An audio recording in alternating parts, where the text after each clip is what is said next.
Sanibonani guys, how are you guys? Ngibala usisi la before the story manje address this issue. Ngicela nibheke nama ads ningawaskip, ngiyacela niwabukele aza aphele. Ngiyazi ukuthi sometimes ayabhora cause so jahele like indaba inalimuru, indaba inegrave so jahele yona, but ngicela niwabukele. And abasha abaqeda ufika ngapha, hi guys, my name is Josie, ngi storyteller and ngi influencer evusa abantu emaqandeni. So and ngishare like ama life experiences abantu ungabi ne stress mina ngikhona, and bakhona abantu abangaka advisor. So please, whenever unendaba ehlukumeza emoyeni engakhona ukulalisa, una stress una depression, thola mina ngi-inbox story sakho, ngisikhulumelana abantu abalalele bakubhalele ama advices ukuthi uthathe i-decision ngempilo yakho. But it's nice ukuthi bakhona abanye abantu ongabazi ngeke baze bakujudge, even though bangakujudge awubatsivi. So like I count kulo one ki win-win solution. But my aim kulo 2025 ukuthi whatever story ngiletha la ayifundise omunye umuntu, ayifundise the next person. And kunezinye story like izifani yathisa, if une stress ngibukela nje uhleke unse stress how, cause bophilo bo angeke ube happy 365 days of the year. It's impossible. Khona isikhathi la isizini empilo yakho uzoba khona kube mnyama, but twara remote or TV or ko YouTube channel la Josie obohele ditori tsa batho abang uhleke ezinye zibhlungu unfortunately. But it's like zasifundisa even myself, ziningi ezingifundisayo, ziningi ngibona ukuthi you know what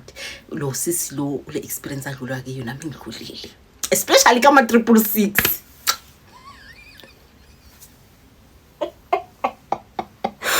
Yo mara ngakula ne. Okay, back to the story. Okay, usisi yangibhalela ashoze ngihlangana nomini wami, sothi mina wami uThabang, ngihlangana noTimen, sothi uTimen, ngihlangana noTimen ebandleni. Uthi thina singene ebandleni leli belivele ukuthi kufanele ukuthi ushade uyintombi into ungahlangana nensizwa, yabona inkomo sesisibayeni. So uthi hayi masihlangana uAbuti angishele, Abuti angishele, Abuti angishele or ngishayi, I haven't inkomo sesibayeni azange nje ngibe ngqunu in front of indoda. Uthi ngishayi ngiyasaba yabona. Uthi I'm fresh from university. What I was just giving ngoyana lokuthi nanoma ngise university like ngazi save, I try to save myself because my mom, I'm the only girl ekithi. So she was like ngicela ukuthi ungidisappoint, especially kule community esihlala ki because abantu bayagosipha, yabona. Uthi sivele mina ngivele emakhaya la ukuthi still sisatheza entabeni, if kunganamanzi emapompini la sikha khona amanzi, and then sawasha emfuleni, yabona. Uthi ngivela kule community njalo. So I was choosing okay, umfana angishele, umfana ngemali, but umfana abe persistent, angafuni ukuthi ngeke, yabona. Uthi ngithole internship, I was choosing ngihambe ngiye lapho internship. Uthi umfana la sebenza la khona akusekudeni nala mina ngithole khona internship. Uthi lapho umfana ke abe serious, aqale angithama date, I'm invited there and there. Or I was choosing because of loneliness yala bengikhona khona le ndawo yintsha lana ngikhona and I'm living alone. Uthi hayi mina no Abuti ngibonga ukuthi Abuti sihlangane here ko Dropong, or Abuti afika ko Dropong athi mama ngifuna ukudla kuphi. Uthi like Abuti ne uthi man uthi umuntu romantic and umuntu phansi onomoya phansi, umhloniphayo umuntu wesifazane. Uthi I was just like the way as abeka gentle ngakhona nami, the way beka ngiaddressa ngakhona yazini. Or I was just ngabe uthathekile kanjalo yangisi net there net lunch date liyana, or Abuti ayi ngaba uthathekile kanjalo kwaba ukuthi ke mina no brother siba brother si angitshela athi you know what mina my aim ukuthi ngikulobole because I know ukuthi buhamba umcimbi okuhlolwa, so angifuni ukuthi ngizokumoshela isikhathi, so mina ngifuna umama kahle yabona. So uthi ngivume vele nami because like bengizisevele in umshado, ngitshela umama wami ukuthi no, uthi mina wakabani uthi ufuna ukuthumela abantu. Umama like ajabule because into efisa umama ukuthi umntwana wakhe alobolwe aseseyintombi, and mawuqala uba nengane ube nengane emshadweni. So hayi uTimen vele yibo vele amandwendwe vele afika ngasekithi. Before amandwendwe aqhubeka, the family was like sicela ukuthi intombazana ihlolwe ngeqiniso, sazi ukuthi masokhipha izinkomo sikhiphela umuntu inkomo isesesibayeni. Ngiyangibamba ngisho uthi awushozi ngingali vele because I know ukuthi mina inkomo yami sisibayeni uthi ngingali hayi vele ngihambe vele babiza umama abahlola imama vele bazongihlola bathola ukuthi hayi vele intombazana inkomo sesekhona isibayeni hayi ujabule vele uthi bakhiphe vele inkomo vele babathathe zona and then the family bekibo Timon bakhiphe 2 years inkomo I thank you for the family ukuthi mina ngiziphathe kahle ay ube mnani or awushozi like bophelo bakho bube monati ngiyasebenza internship brothers siyasebenza like ngingethu kilomonyane yabona uthi hayi brothers vele I decide to you know what suka la hlala khona sizo move in together you'll travel ukuyemsabeni uzo travel ukuyemsebenzi uthi awushozi vele ibe kanjalo or abuthi uthi first night manya lapha yana phela ka abuthi manguvela inka abuthi uthi abuthi angitshela athi you know what ngifuna ukutshela imfihlo yami nami azange ngize ngilale nentombazana it means ukuthi double virgins nina okay uthi ngibe surprised uthi ngokuthi serious athi serious so angazi siyenza kanjani le ndaba so but you should know ukuthi whatever mangiyobhimba kule rhythm le yawo just phaqo you should know ukuthi this is my first time nami ngisevile for umshado or awushozi hayi kuyo inkonzweni uthi inkonzeke but the brothers ana technique ana experience lena kena technique akuna experience but I didn't think ukuthi izohamba the way ihambing ngakhona yabona uthi hayi awushozi ube kanjalo iminyaka ihambe no brothers internship yami iphele hayi ngithola umsebenzi ngibe permanently employed ubrothers nawe uyasebenza usebenza umsebenzi alright uthi hayi isikhathi siya awushozi sihlala together thina go Drobong sihlala together uthi hayi 2 years indlule 2 years mandlula brothers was like you know what ngicela ukuthi ungaprevent sifuna siyenze ingane then umama uzohlala nayo ingane uthi hayi ngingabi nenkinga awushozi because of muthu kenyetse and literally young uthi kule 2 years awushozi the rhythm yangale nkonzweni I rhythmeki uthi like ngifuna ukuthi there is something wrong ayenzayo engalinki kulobona uthi hayi isikhathi siye i3 years indlule umntwana ngavile 4 years idlule umntwana ngavile 5 years idlule umntwana kavile uthi hayi awushozi iqaleke inkinga uthi mina ekibo my husband masiya every month siyayibona umama ubaba omncane meaning ukuthi yanga brother ka brothers and then no ikibo brothers by 3 should 2 boys 1 girl sister in law yabona sister in law lona usesemncane usafunda so ubrothers akasibenzi uqedile isikolo like abiri ku high yabona so uthi hayi umntwana ngavile after 5 years uthi mangiqala vele ngiya uthi mama aqale vele kube umuntu uthi makoti kanti ubani nengane phela sekule 5 eminyaka so la ubinengane yabona uthi awushozi like mangiya every month like kuba na this reminder ukuthi you are failing this part ukuthi awusumuntu osifazana ophelele you don't have a child yabona uthi you know ukuthi emakhaya kunjani makunemicimbi they want to show off ukuthi oh makoti kasibani makoti kasibanyoni maskoti kaMadlamini yabona things like that Othi one time bekunomcimbi kamakhelwana so as umakoti ngikhona so ngiyoncedisa kamakhelwana yabona so uthi mangincedisa kamakhelwana ngikhohlwe iphone yami ngapha ikibo my husband uthi ngijike ngiyoyilanda kanti my mother in law uhleli nomunye umama yabona so uthi bagosipa ngami I'm coming abangibona ukuthi ngiyeza bahleli babheke that direction mina ngivela ngasemuva uthatha hayi umakoti lona hayi umakoti omuhle ufundile mara umntwana nami so uyasibhompa lesigubhu but isigubhu asicwa uthi ngigosipa with this other mother uthi awushozi azankinya kotsena ke babona hore ke ngibazwile uthi ngavele ngashaya u10 ngajika ngazivele uthi inhliziyo yami yabamnyama ukuthi lo mama lo mina ngicabanga ukuthi uright kimi but azangihlebe nomunye umama wasendaweni especially emakhaya because emakhaya abantu bayagosipa ngezimpilo zabanye abantu but awushozi I was so heartbroken I didn't know what to do or what to say uthi ngafika ngale next door uthi ngahlala phansi ngaphuza amanzi uthi umama lo bengipheka naye ngaleni ngithi ngoba ubuthola ndifone uthi hayi ngisayazi ngizwa ngiphethe isiyezi ngithi emangiphuza amanzi ehlala phansi ngizoya futhi ngiyoyilanda uthi ngichubeke vele ngincedisa ngakamakhola uthi but ngibusy ngichecka vele ukuthi lo mama lo hleli nayo yaphuma nangalena uthi mama kaphuma vele ngiwokhe uthi mangifika vele ngithatha ifoni athawu uzofuna uthi ngimtshela ukuthi no ngikhohle ifoni yami ngapha like uthi ngibe nice towards umama mzalo wami bona ngafuni ukumkhomba ukuthi I've heard izinto ozikhulumayo mina mangingekho hayi uthi indaba engidli like ngitshele my husband ukuthi yazi ngizwe umamakho akhuluma nomama Dlamini ukuthi no mina ngisigubhe singecwali and uthi awushozi mangihlala ngiwane ekamereni the way like bengidla ngakhona uthi bengilizwa legama ukuthi isigubhe singecwali but should bebahleba ngami mina ngingaboni kusho bangibiza kanjalo ke bona mabahleli babodwa mina nginga understand uthi now because of ngizwila khuluma direct ukuthi ngimuhle ngifundile but inkinga yini ngisigubhe singaqwali uthi ngitshela umyeni wami ukuthi umamakho uthini uthi ya umama vele la complain ukuthi wena ubi nengane and say affect like the relationship yami nomama because I need to protect you the whole time so inkinga yethu ukuthi asibi namntwana sesina 5 years so uyangibuza ukuthi kule 5 years kahle kahle mina nawe senzani because yena uyamdinga la kumntwana yabona so uthi awushozi kule season le kube ukuthi emsebenzini vele bacala ama retrenchment banciphisa abantu so unfortunately ngifall under laba baba retrenchayo hayi uthi mangiceda ukuphela umsebenzi indoda yami ithi you know what hamba uhlale ekhaya build a relationship no mama and then nibe right man not indaba ukuthi kuba ne tension between you two because of wona umzwelo ukuthi athini uthi I think uma kangabona wena ukuthi umuntu onjani like she will fall in love with you and ayele indaba le yabantwana yabona uthi the way my husband akhulume nami ngakhona nami ngi-understand yabona ngisayiphihisa uthi hayi ngipheke izinto zami ngimfonele mama ukuthi mama ngizohlala lapha ekhaya umama naye kube umuntu ukuthi uyajabula ukuthi oh at least ngizovuswa yitiye yibala lizoshanelwa in stuff like that ngeke ngisahlele ngihlupheke hayi uthi hayi my husband kube weekend isehle ke mina nomyeni wami nama bag and everything hayi kube ukuthi vele ngizohlala khona isikashana uthi awushozi hayi mangihlala emakhaya my husband aqaleke ashintshe ndoda yamvele icale ishintshe mayizile iza Friday ebusuku emini uzohamba the whole day uzobuya afternoon bekangakwenzi lokho ngisahlala naye bekathi mangikhona naye uba khona ahambe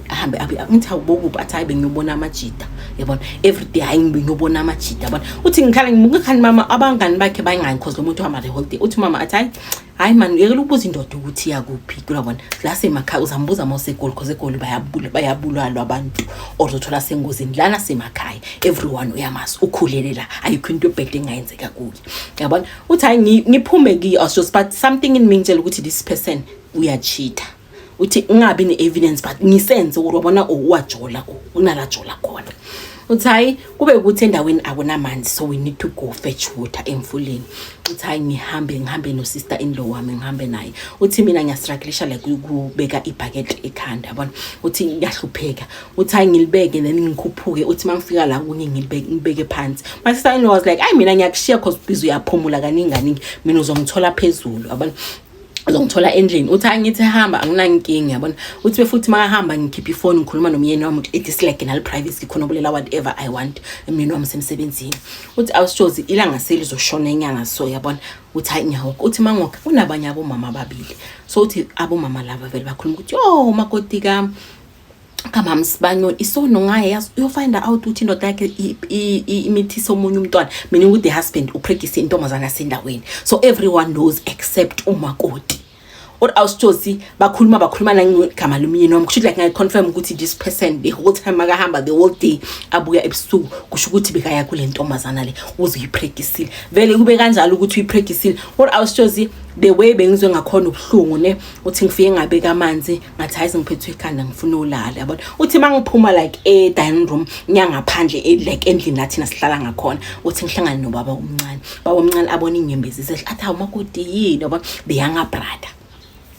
makoti yini awushozi ngisikhihle isikhalo ngisikhihle uthi ngiyekamareni uthi angilandele la nyanga khona angilandela afike vele angene aphusha umnyango uthi ngikhale angeke ngikhale he knows ukuthi I know ukuthi ngikhale he knows ukuthi ngikhalela ini kahle yabona uthi ngicontinue vele ngikhale uthi umuntu angilinde ngikhale angithathe angibekela isifubeni sakhe ngikhale uthi mangiceda ukuthula athi yini makoti uthi ngimchazela ukuthi wani ngangitshela ukuthi umbhudweni uzoba nomntwana lana endaweni uthi athi ishina kudala sazi but besingazi ukuthi singatshela kanjani and beside mina sindaba zami umuntu omele ukuthi akutshele uma or umyeni wakho so uthi ngimbuza ukuthi le ntombazana le yakuphi uthi angichazele ukuthi yakuphi unezinyanga athi ungasekudala uzobeletha what I was told ngafila ngathi my husband uthethe isibhamu wangidubula enhlizweni yaba marata. The person I trusted, the person enginikeze like my virginity to umuntu bengize ukuthi ngiyofanayo ayikho into sesingena phakathi just because of mina sami sibeletho sikhona ukukhere umntwana kusho ukuthi I'm not worthy ukuthi ngaba mfazi wakhe. Kulobona I'm not worthy ukuthi angaza sihambe siyobheka ama doctor ukuthi yini inkinga azange siye medical so check out what's the problem, but yena sathi sathi ukuthi uyokhuleliswa endaweni and bayifihle bonke isifeme uthi awusoze ngikhali uthi ngikhale ubrother sangaphuma ekamareni uthi ngikhale abona or mo moment thing ekela ngkoding uthi brothers asol angha uthi brothers vele uyangihaga so makangihaga so athi him athi nxese or I was just like warmth bufuthu wone kuhlo like from their hug which I don't know ukuthi kwayenzeka kanjani. I don't want to like aketsibi but I end up asesiyaqabuzana just like that or I was just angithi papara sesithu ezingubeni sinqunu asingaqoka uabuti uhlile inkomo kaBhuti umdala or I was just angakutshela ukuthi the first time like in holiday points itshele with shota ko abuti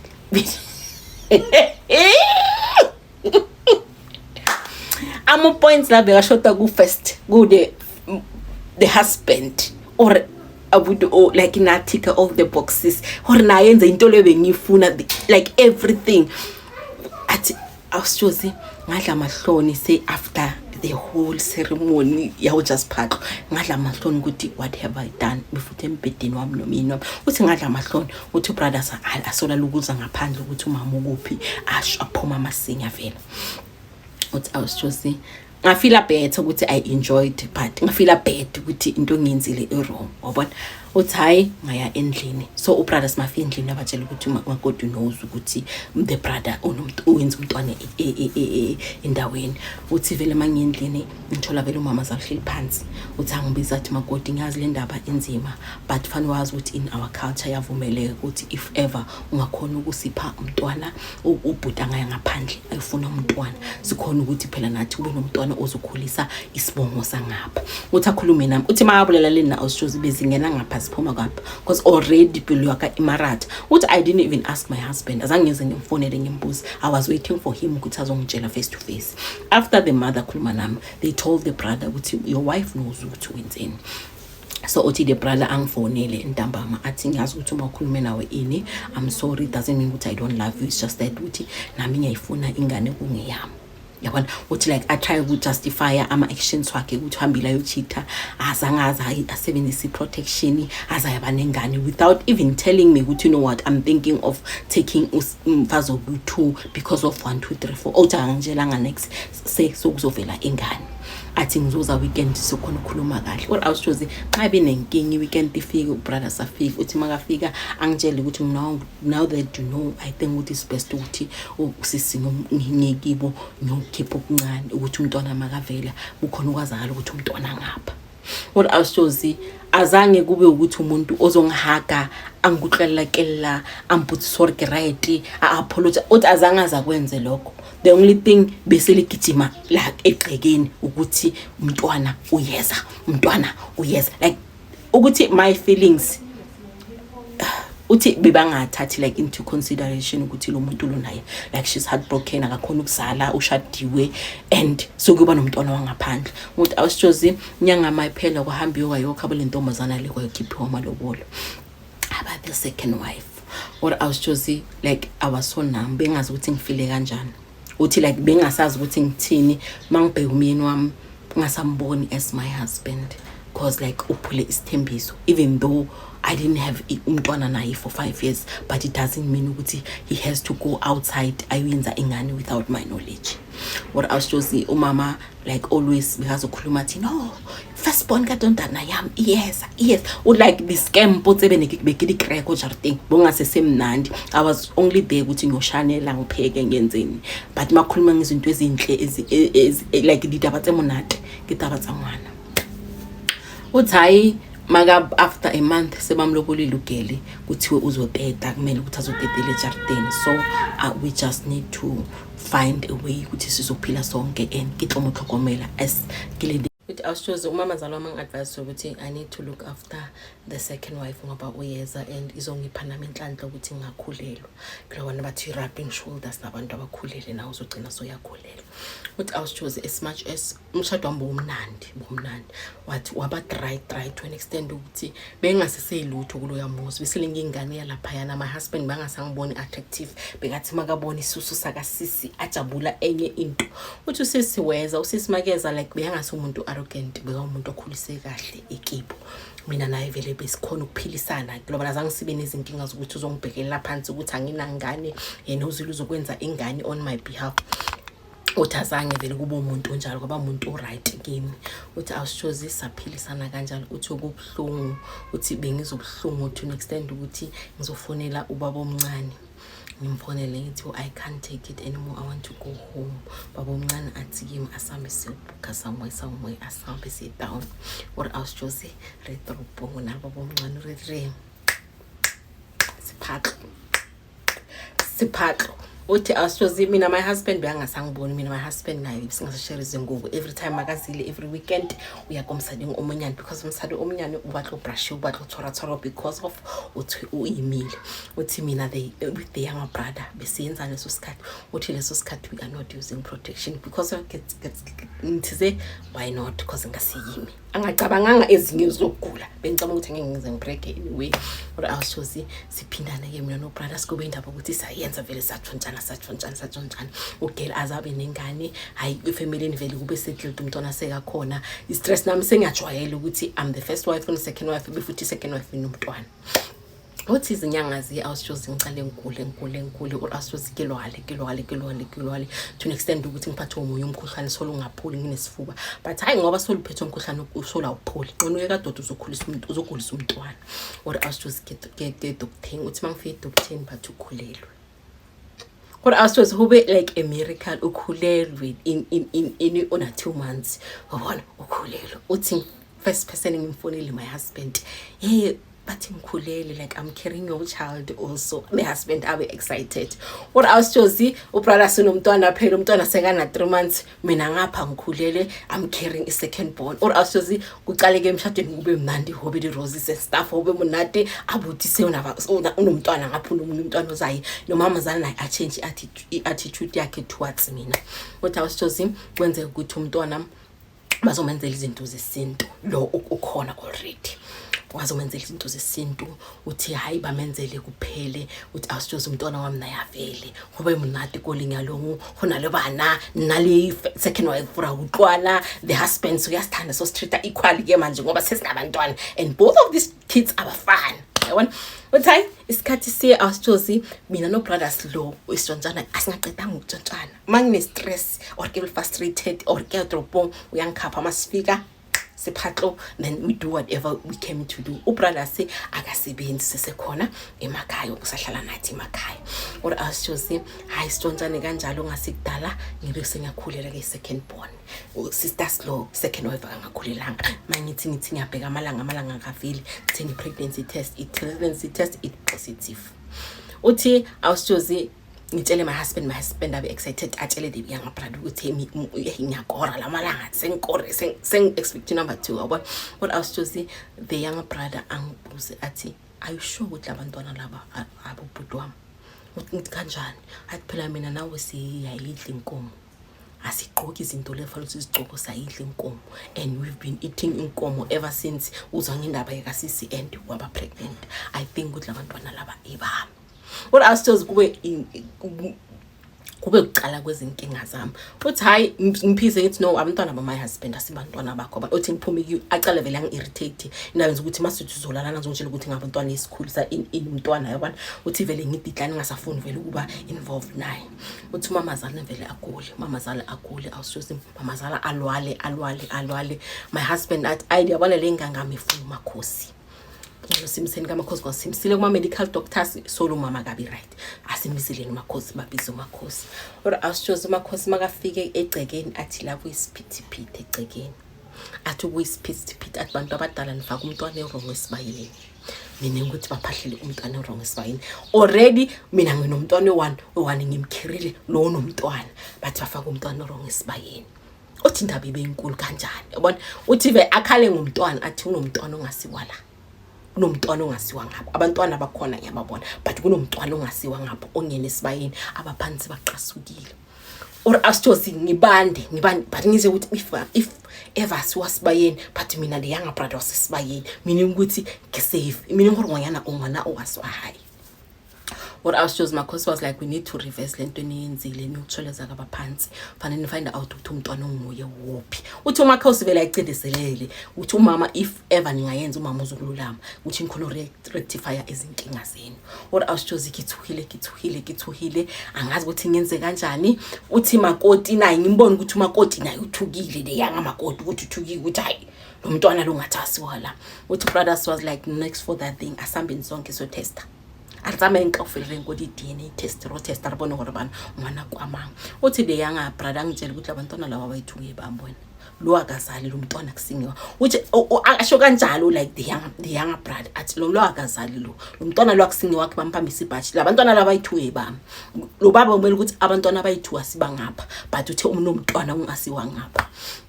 awushozi uthi sihambise ka DNA test utestiwe umntwana ka second wife nomntwana wami sitestiwe uri awushozi ngubhalela so ngiminyile ama results akangaphuma ngibathe 3 to 4 weeks ukuthi aphume uthi kiminyile akungazi ukuthi ngenze njani should I confess to the husband ukuthi mina bengitshonjana no brothers because of stress or ngimela ama results azakhuluma ukuthi umntwana ngokabani